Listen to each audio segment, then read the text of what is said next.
Welcome to episode 59 of the World Builders Anvil. As always, I'm your host, Jeffrey W. Ingram, and today's guest is Phillip E. Carroll. Don't know where to start building your fantasy world? Do you need more? Does it make sense? Forget any worries and become a crafter of imagination. This is the place that will help prime your mind. Now, it's time to heat up the forge, break out the mithril ingots and hammer. Welcome to the World Builders Anvil. I'm your host, Jeffrey W. Ingram. Let's sup from the mug of Java and build.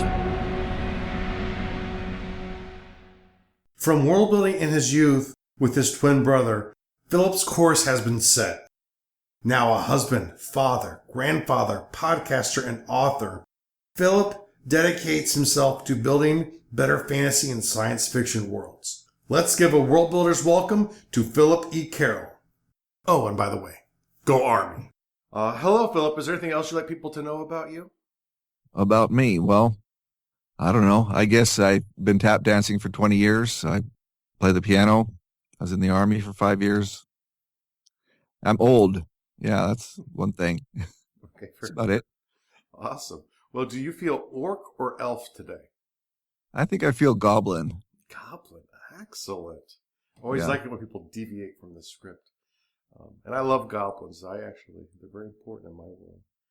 Yeah, I liked goblins ever since I read Blaylock's The Disappearing Dwarf.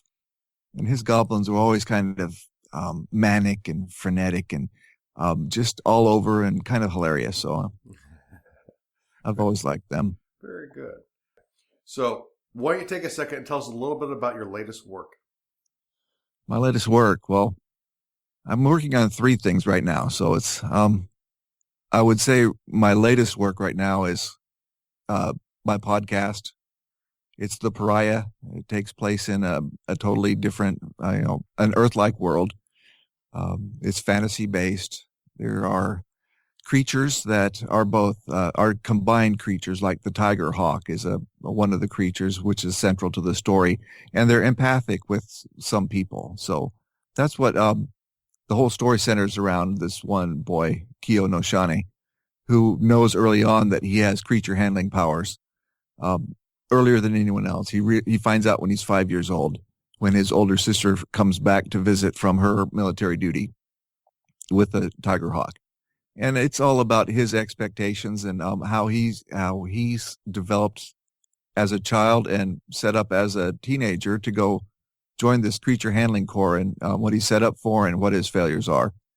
And I've also developed in some of the intrigue from different, the surrounding nations and kind of what, there's more to our lives than we know what's going on with our political world. And they're always doing things that we're just completely unaware of. So I've tried to add some of that into the story too. Very good. Now, is this taking place on Earth, or do you have a world that you've created beyond Earth? It's beyond Earth. It's an Earth-like world. Okay. And, I don't know what they call it really, because it's central to them. They call it the world, I guess, but they think of their nation of Highlands, and they don't really care what, other people call it.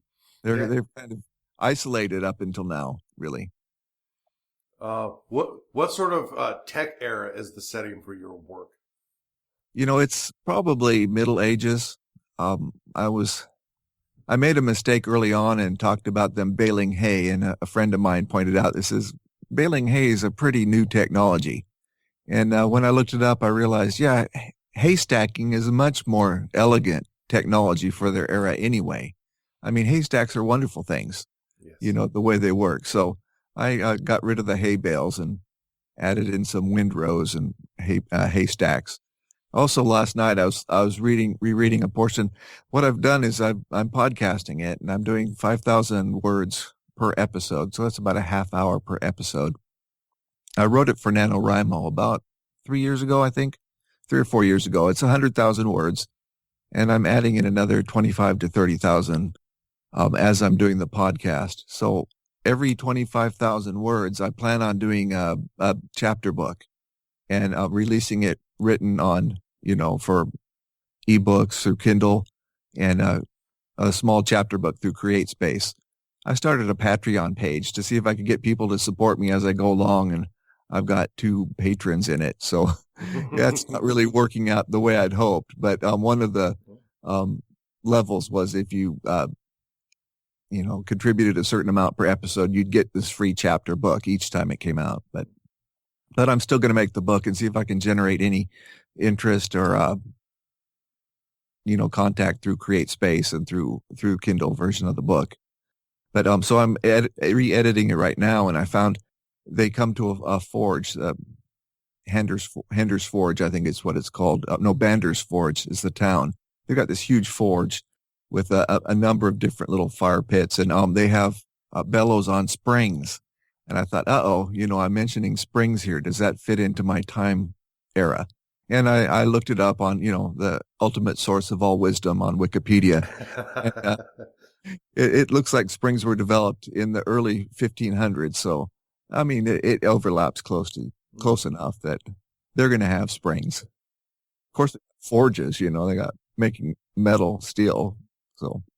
So is the way you sort of define magic in your world, sort of this empathetic relationship with creatures, or does magic kind of go beyond that? Well, in the nation of Highlands, their source of magic is the Midland swamps. And so it's kind of an earth magic that those who test out positive for this empathic ability go to the Midland swamps and find their creature egg, and hatch the egg, and they have this empathic link with those creatures. But in the country over to the west, they call it Westerland because it's to their west. And their magic is based in the coastal swamps. And they have a different magic, and that's by foretelling is what most of what their magic, and a rune magic. And it's based on abilities that they gain from this coastland swamps of the northern coast. And it's kind of a gruesome magic because to become a seer, they have to kill their parents. And their parents become their oracles.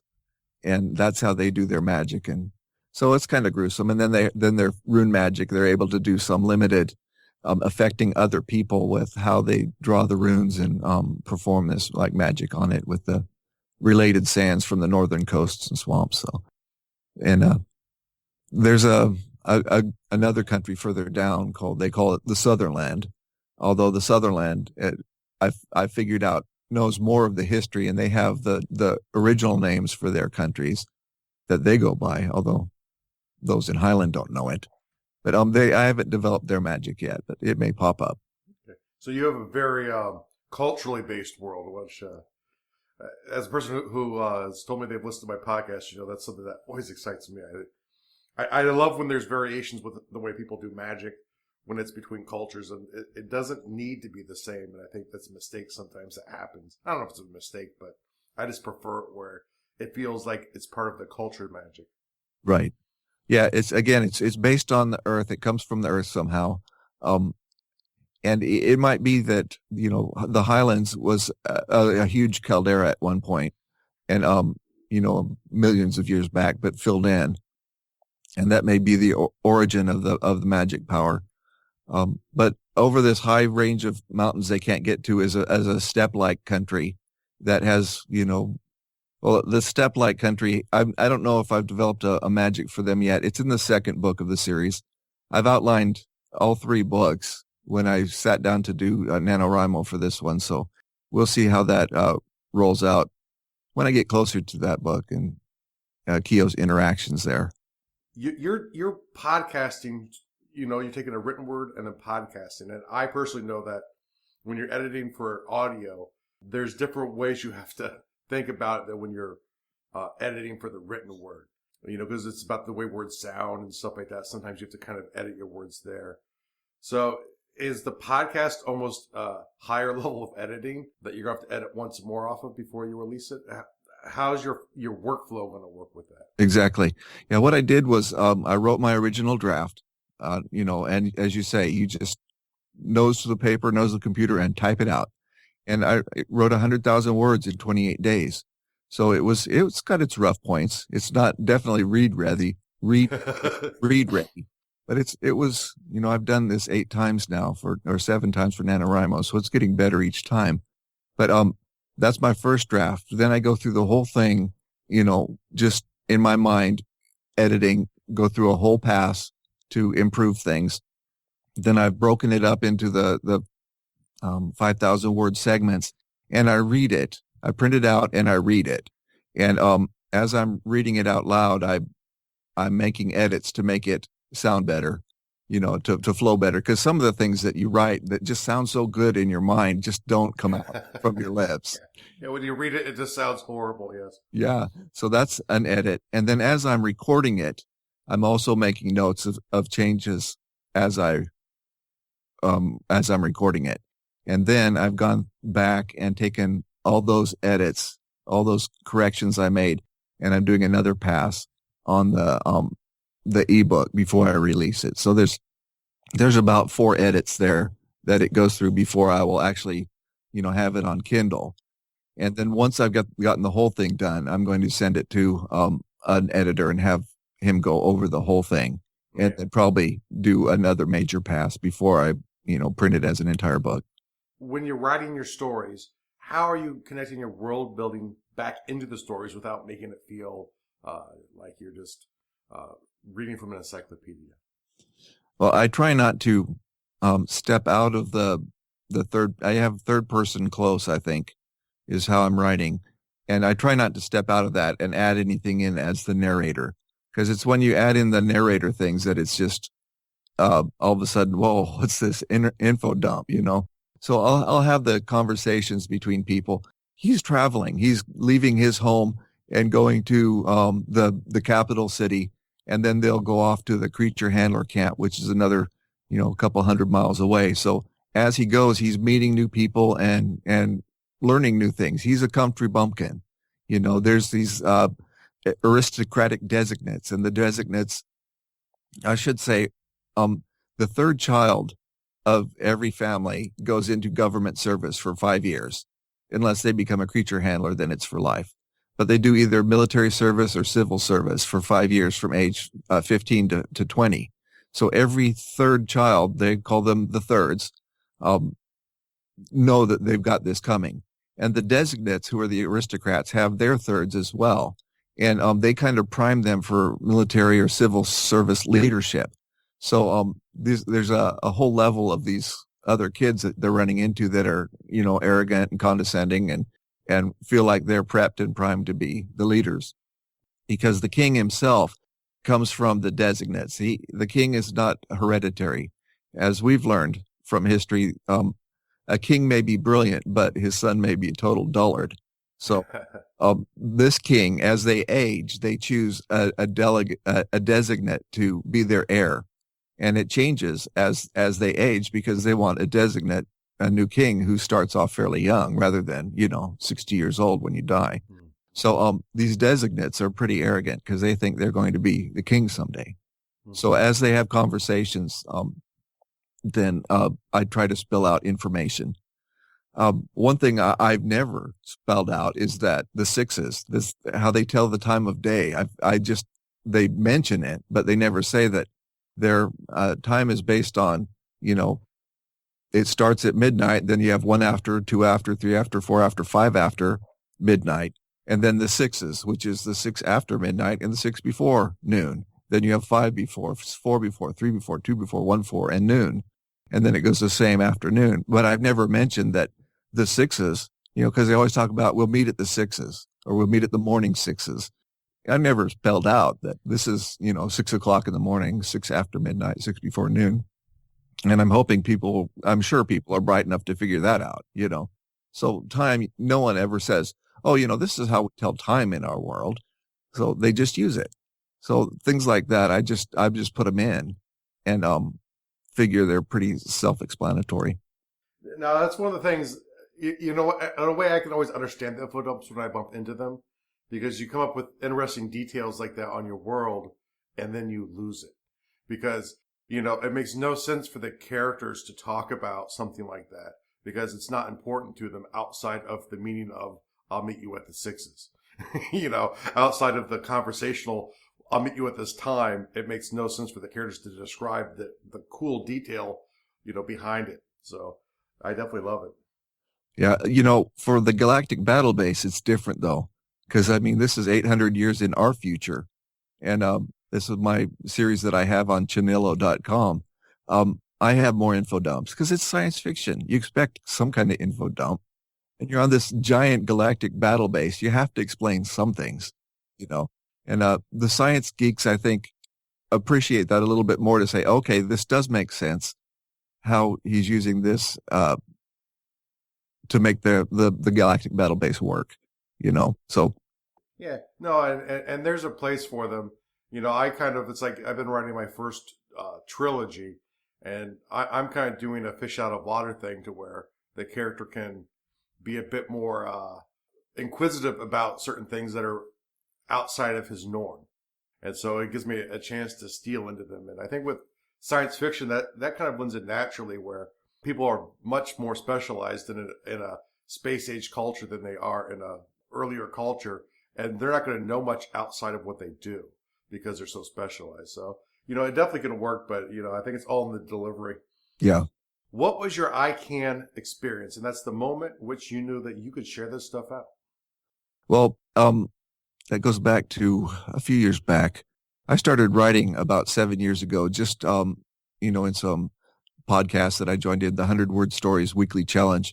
I've done every week since that time, just to have something to write and to get prompts and just develop my skills. And those are recorded too, so that I could develop recording skills. But a few years back, some buddies of mine from these different podcasts got together and started the Flying Island Press. We did a bi-monthly science fiction fantasy short story magazine. And it was both electronic, ebook, and also audio. So we were doing this ebook and getting submissions. We got tons and tons of submissions. And most of the submissions, as you can imagine, were not up to par. And these were people saying, yeah, I've been published in this, I've been published in that, I've had this story, and that and that. And I thought, these people have gotten published. And really, I can do better than that, And then I went to Worldcon in Reno. I forget that, again, a few years back. And just really had a good time with the people there and the classes. And just I felt at home, with this crowd of people I'd never met. And it's funny because a month later, I went to a professional conference for my work. I'm an orthotist. I make leg braces and back braces and arch supports and all that. And I went to this national conference in Las Vegas.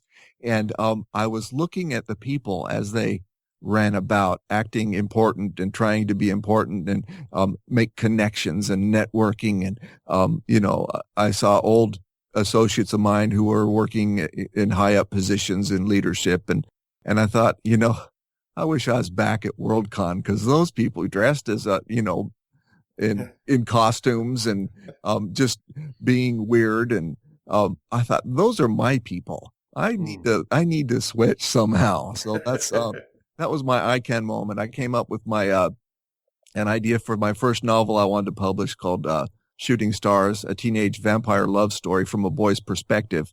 And because vampires are ugly, they smell bad, and they're evil. Who would want to kiss one of those things? Hey, it's all the rage in fiction today. Yeah, I know. So I thought, well, this is how I'm going to take a different turn on that one. And I'd say that was when I realized I can do this. I've seen other people that seem successful, and I'm as good as they are. And an old book I read, you may have heard it, 7 Habits of Highly Successful People by Stephen R. Covey. Oh, yes. It was like one of the first books on that subject out. And he says, have an abundance mentality. That's one of the characteristics of successful people. They have an abundance mentality. There's enough for everyone. And when you look at fiction, especially our genre fiction, there's enough for everybody. Even if you read everything one author publishes, you're done in a couple months. Then you want something else. So yeah, there's got to be a market for my books. There's got to be someone who will enjoy them. And over time, I think I can establish a foundation that it'll keep me going into my retirement. So what would you say is your biggest achievement to date? Oh, achievement to date. As far as writing goes, I'd say the most fun was the first book I published, which didn't happen to be Shooting Stars. A year ago or so, I decided I'm going to publish 3 books a year, 3 novels a year for the next 10 years to establish my back library and get this thing rolling. And the first one I wanted to publish was The Shooting Stars. I thought it was ready, but then I sent it to a friend who also just published a novel recently, and it took her a long time to go through it. In the meantime, I took my other novel that I'd worked on for a couple of years called Flypaper Boy, Coming of Age. And I sent that to an editor that I met at a LDS Storymakers conference. And she went over it and made a lot of really good comments. And I rewrote that one, and it ended up coming out first in September of last year. So I'd say that was my first major accomplishment. And, I got all my family to buy it and that type of thing. So I probably had a better sale of that book with that release than I did of Shooting Stars, which came out in January. I would say that was my best experience so far. Getting, a lot of really good feedback from the people that I got to read it. And it was fun. What real world advice do you wish you knew sooner to get you started on the path that you are on? Again, I think it's the abundance mentality thing, or to know that I am good enough. Because, if I started this back when I was a teenager, I started writing, I just read Conan the Barbarian when I was 15. I remember I was going into summer school, and I had health and education. It was our driver training class. And I was writing this story, a Conan the Barbarian story, with my girlfriend in it. And she was in my driver training class. And I had it there. And I was telling my friend sitting on the other side of me how I wrote this story. And it had, Shelley in it as a barbarian woman. And she got all pissed off at me. And I thought, and I just stopped. And I didn't realize until much later, the reason she got mad was because she let someone else read it first. That if I had only shared it with her first, she would have been supportive, and I could have launched my writing career back then. And so back then, if I'd known that, the internet's coming, it's going to be easy to self-publish, just start now. I'm Dave Wolverton's age, almost exactly, and he's a massive selling, world famous author, and I'm still nobody, taking a class from him. So that's what I wish I'd known early on. So now we are approaching the time for the Gauntlet Round. And for everyone's information, the Gauntlet Round is where I like to torture the people who offer their good time and faith to me, and I make them answer questions as quickly as possible. All right. Are you ready for the Gauntlet Round? I am. All right. So what held you back from sharing your worlds?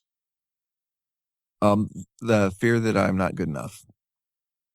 Favorite type of fantasy worlds? Alien, Earth-like, or Earth-based? All of the above. I think I lean toward Earth-based. What is your favorite time period in a fantasy setting? Again, either Middle Age or modern. What is the most important habit or skill in creating a world? Dedication. Just sticking with it, keeping it all down, keeping it organized. What tool or tools could you not work without? I'd say my laptop. I used to use netbooks and really liked having a small little netbook, easy to carry around wherever I went, but they just don't hold up. So, and again, my daughter took over the desktop when she started playing Minecraft. So now I think a laptop, good solid laptop is good. What is one resource you would offer to a world builder going down your path? A resource? I don't remember.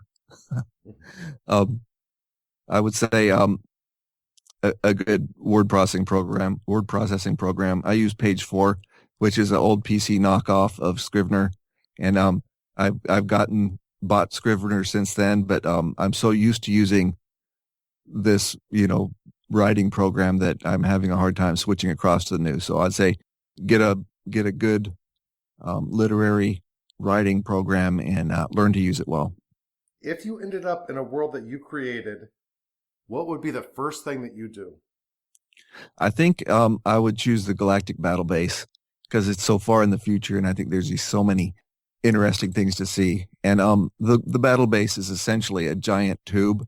It's 5 kilometers inside diameter, and it's about 15 kilometers long. So I would go to the inner tube, go to the inside, the observation bays on the inside of the tube to watch the shuttles docking and the assault frigates taking off in formation, and the interceptors and the cruisers coming in to land and dock. Phillip, I'd like to thank you so much for taking your time and your effort to contact me through my newsletter to set up this interview. I've enjoyed it very much. It's been a lot of fun. What ways could people find you on the internet to learn more about you or your books? I would say the easiest way is my website. It's norvaljoe.com. That's norvaljoe.com. Excuse me. I'm also norvaljoe@gmail.com. So if you want to email me, on Facebook, I'm Phillip Carroll Author. That's Phillip with 1 L, Carroll with 2 R's and 2 L's, Author on Facebook. Twitter, I'm at Phillip Carroll. So I'm kind of all over the place. Yeah, it ends up that way. Does not take too long to get spread all over. That's true. Quick question, Norval Joe, is that like an old nickname, or where does Norval Joe come from? Yeah, when I was a teenager, there's a movie called White Line Fever, and it was about a truck driver, and his name was Carroll Joe Hummer. And I thought, what a cool Okie type name. I just thought it was awesome, but I'm already Phillip Carroll. So I tried to think of another name that would be similar to that. And I have my mother's uncle was Uncle Norval. So I thought Norval, that's even better than Orville, so I don't mean to make fun of anyone named Orville or being from Oklahoma, but I thought Norval Joe Carroll was a really cool sounding name. So that was one of my alter egos early on. So I actually, forever, when I started on the 100 Word Story podcast, everyone was using their Second Life pseudonyms. So I was Norval Joe. And then switched it to Phillip Norval Joe Carroll because I was in 2 different worlds trying to get, writing attention. So that's the basis for that one. For all the world builders out there who are listening, go right now to Phillip's website and check out Pariah. All right. Once again, thank you very much, Phillip. And I hope you have a great week. Thank you very much. Good talking to you. And as always, make sure to go to gardul.com. That's GARDUL.com for the show notes. It'll be under podcasting, World Builders Anvil. That's a great place to get all of the information from the episode that you've just listened to and to see all the resources that we've talked about in this episode. Thanks for joining us this episode of the World Builders Anvil. Please be sure to rate and review us in iTunes, and please help get the word out to your friends about our show. And join me, Jeffrey W. Ingram at Gardul.com to see the progress of my world and learn why I made the choices I did. And please contact me and let me know the topics you would love to hear in the future. Now strike while the myth rolls high.